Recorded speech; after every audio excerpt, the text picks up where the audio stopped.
ಗುರು ಕನಕದಾಸರು ಬಾಡಗ್ರಾಮವನ್ನು ಬಿಟ್ಟು ಸಂಸಾರದ ಭಾವಗಳನ್ನು ತ್ಯಜಿಸಿ ನಾನು ಇದಕ್ಕೆ ಅರ್ಹನಲ್ಲ ಸಂಸಾರಕ್ಕೆ ಅಂತ ಹೇಳ್ಬಿಟ್ಟು ಅಲ್ಲಿಂದ ತಮ್ಮ ಊರನ್ನು ಬಿಟ್ಟು ಪಲಾಯನ ಮಾಡಿಕೊಂಡು ಬಂದಿದ್ದು ಇಲ್ಲಿಗೆ ಬಂದು ಇಲ್ಲಿದ್ದಂತಹ ಇದು ನೀವೇನು ನೋಡ್ತಾ ಇದ್ದೀರಲ್ಲ ಇದು ಬಂದ್ಬಿಟ್ಟು ಆದಿಕೇಶವ ಟೆಂಪಲು.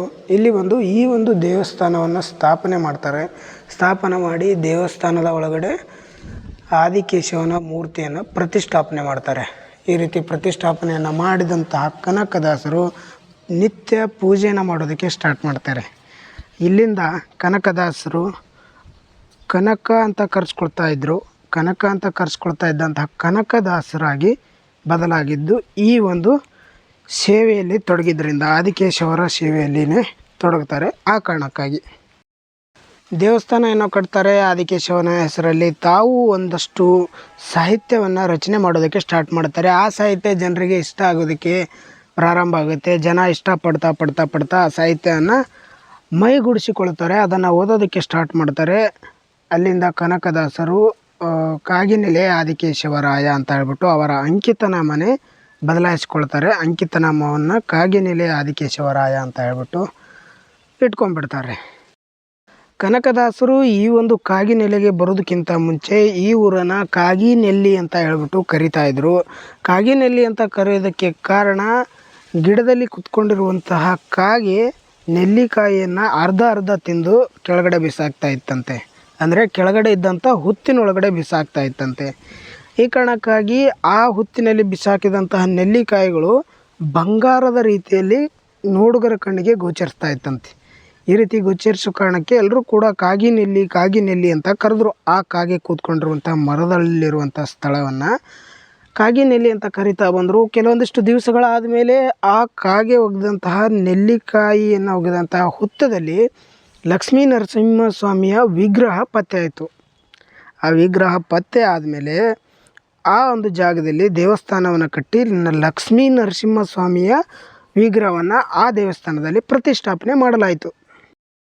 ಈ ರೀತಿ ವಿಗ್ರಹವನ್ನು ಲಕ್ಷ್ಮೀ ನರಸಿಂಹಸ್ವಾಮಿಯ ಟೆಂಪಲ್ನಲ್ಲಿ ಪ್ರತಿಷ್ಠಾಪನೆ ಮಾಡಿ ಜನ ಪೂಜೆ ಮಾಡ್ತಾ ಬರ್ತಾಯಿದ್ರು.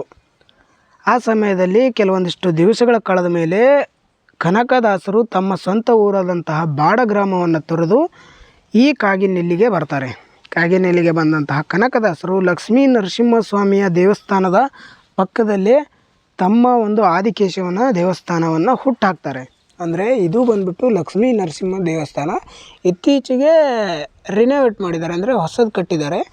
ಫಸ್ಟೆಲ್ಲ ಹಳೆ ದೇವಸ್ಥಾನ ಇತ್ತು, ಇಲ್ಲಿ ಕಾಣ್ತಾ ಇದೆಯಲ್ಲ ಈ ರೀತಿ ಕಲ್ಲುಗಳಲ್ಲಿ ಕಟ್ಟಿದಂಥ ದೇವಸ್ಥಾನ. ವಿಜಯನಗರ ಸಾಮ್ರಾಜ್ಯದ ಕಾಲಾವಧಿಯಲ್ಲಿ ಕಟ್ಟಿದಂಥ ದೇವಸ್ಥಾನ ಅಂತ ಇದು ಬಂದ್ಬಿಟ್ಟು ಅದರ ಲಕ್ಷ್ಮೀ ನರಸಿಂಹಸ್ವಾಮಿಯ ಟೆಂಪಲ್ ಏನಿದೆ ಅದರ ಪಕ್ಕದಲ್ಲೇ ಇರುವಂತಹ ಆದಿಕೇಶವನ ಟೆಂಪಲ್ ಇದು. ಈ ರೀತಿ ಕನಕದಾಸರು ಅದರ ಪಕ್ಕದಲ್ಲೇ ತಮ್ಮ ಒಂದು ಆದಿಕೇಶವನ ದೇವಸ್ಥಾನವನ್ನು ನಿರ್ಮಾಣ ಮಾಡಿ ಆ ದೇವಸ್ಥಾನದಲ್ಲಿ ಆದಿಕೇಶವ ಅಂತ ಹೇಳ್ಬಿಟ್ಟು ದೇವರನ್ನು ಪ್ರತಿಷ್ಠಾಪನೆ ಮಾಡಿ ಪೂಜೆನ ಸಲ್ಲಿಸ್ತಾ ಬರ್ತಾರೆ. ತಮ್ಮ ಒಂದು ಅಂಕಿತನಾಮವನ್ನು ಕಾಗಿನೆಲೆ ಆದಿಕೇಶವ ಅಂತ ಇಟ್ಕೋತಾರೆ. ಅಲ್ಲಿಂದ ಜನ ಕಾಗಿನೆಲ್ಲಿ ಇದ್ದಿದ್ದನ್ನು ಕಾಗಿನೆಲೆ ಅಂತ ಕರೆಯೋದಕ್ಕೆ ಸ್ಟಾರ್ಟ್ ಮಾಡ್ತಾರೆ. ಆದರೆ ಇವತ್ತಿಗೂ ಕೂಡ ಇತಿಹಾಸದ ಪುಟಗಳಲ್ಲಿ ಕಾಗಿನೆಲ್ಲಿ ಅಂತಲೇ ಹೆಸರಿದೆ. ಇವತ್ತಿಗೂ ಕೂಡ ಜನ ಇದನ್ನು ಕಾಗಿನೆಲ್ಲಿನೇ ಅಂತ ಕರೀತಾರೆ.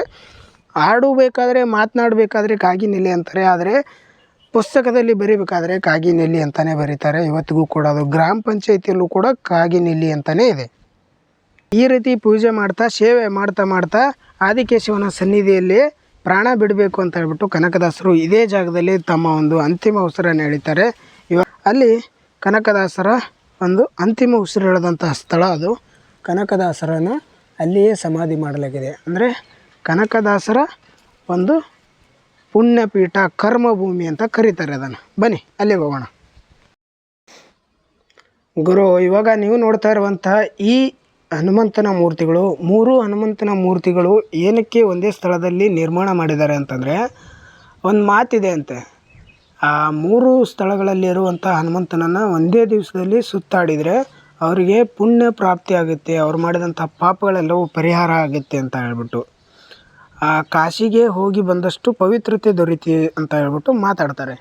ಆ ರೀತಿ 3 ದೇವಸ್ಥಾನಗಳ ಒಂದು ಮೂರ್ತಿಗಳನ್ನು ನೋಡ್ಕೊಂಡು ಬಂದು ಇಲ್ಲಿಯೇ ಪ್ರತಿಷ್ಠಾಪನೆ ಮಾಡಿ ಇಲ್ಲಿ ಬಂದು ದರ್ಶನವನ್ನು ಪಡೆದ್ರೆ ಒಂದೇ ದಿವಸದಲ್ಲಿ 3 ಹನುಮಂತನ ದರ್ಶನ ಪಡೆದಾಗುತ್ತೆ. ನಿಮ್ಮ ಪಾಪವೆಲ್ಲ ಪ್ರಾಪ್ತಿಯಾಗುತ್ತೆ ಅಂತ ಹೇಳ್ಬಿಟ್ಟು ಹೇಳೋದಕ್ಕೆ ಮಾಡಿರುವಂಥ ಒಂದು ಸಾಕ್ಷಿ ನೋಡಿ.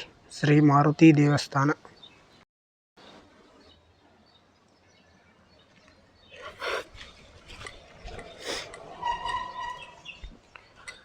ಇದು ಬಂದ್ಬಿಟ್ಟು ಕನಕದಾಸರು ಪೂಜೆ ಮಾಡ್ತಾ ಇದ್ದಂಥ ಆದಿಕೇಶವನ ಒಂದು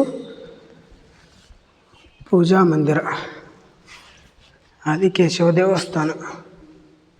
ನೋಡೋಣ ಆದಿಕೇಶವ ಯಾವ ರೀತಿ ಇದ್ದರು ಅಂತ ಹೇಳ್ಬಿಟ್ಟು. ಗುರು ಇವತ್ತಿಗೂ ಕೂಡ ಅದೇ ಮೂರ್ತಿ ಇದೆ ನೋಡಿ, ಕನಕದಾಸರು ಪ್ರತಿಷ್ಠಾಪನೆ ಮಾಡಿದಂಥ ಮೂರ್ತಿ. ಇಲ್ಲಿ ಪಕ್ಕದಲ್ಲಿ ಕನಕದಾಸರನ್ನು ಕೂಡ ಇವತ್ತಿನ ಟೈಮಲ್ಲಿ ಪೂಜೆ ಮಾಡ್ತಾ ಇದ್ದಾರೆ. ಆದಿಕೇಶವ ಅಂದರೆ ಶಿವನ ಇನ್ನೊಂದು ಹೆಸರು ವಿಷ್ಣು, ಎಲ್ಲ ಒಂದೇ. ಗುರು ನೋಡಿದ್ರಲ್ಲ, ಇದಾಗಿತ್ತು ಕನಕದಾಸರ ಒಂದು ಜೀವನ ಚರಿತ್ರೆ. ಅವರ ಜೀವನವನ್ನು ತಿಳ್ಕೊಂಡಿದ್ದೀರಾ.